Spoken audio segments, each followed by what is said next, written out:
کہنے والے نے بہت عمدہ بات کہی ہے.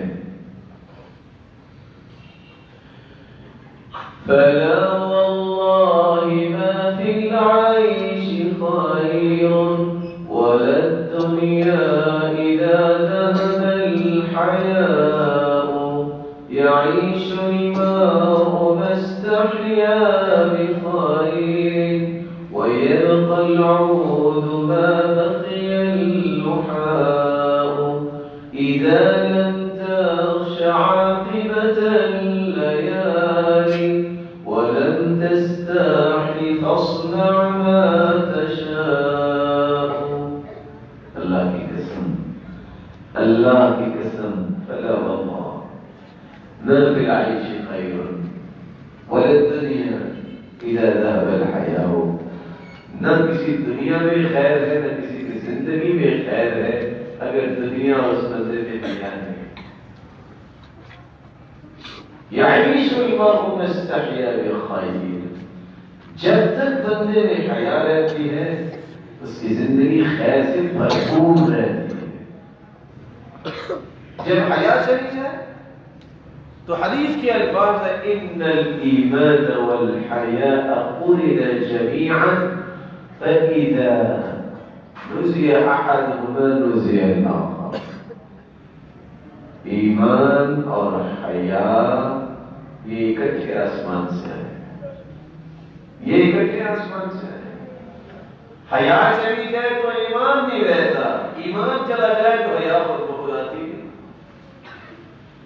اس لیے اللہ ابن مسعود کہا کرتے تھے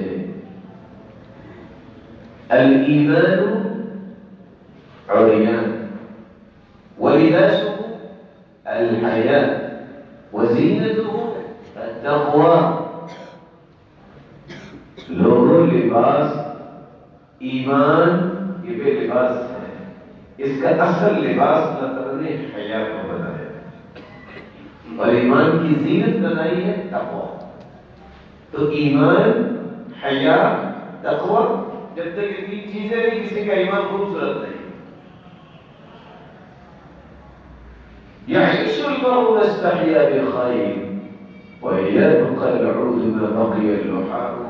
اس وقت تک انسان خیر کے ساتھ زندگی گزارتا ہے جب تک حیا کے ساتھ گزارتا ہے. آپ نے دیکھا ہوگا درخت چھلکا اگر اتار دیا جائے سوکھ جاتا ہے. بولے نہیں آپ سائے ناراض ہیں. مجھے تو آپ بڑے اچھے لگ رہے ہیں، پتہ نہیں آپ کو بات اچھی لگی ہو. کہتے بولیا نہیں اچھی لگی ہے. ویسے آپ اشارے سے سمجھتے ہیں بول کے بھی سمجھتے ہیں. جب چھلکا درخت کا اتار دیتے ہیں تو درخت ہرا بھرا رہتا ہے کہ سوکھ جاتا ہے. یہی بات پیش کی جا رہی ہے.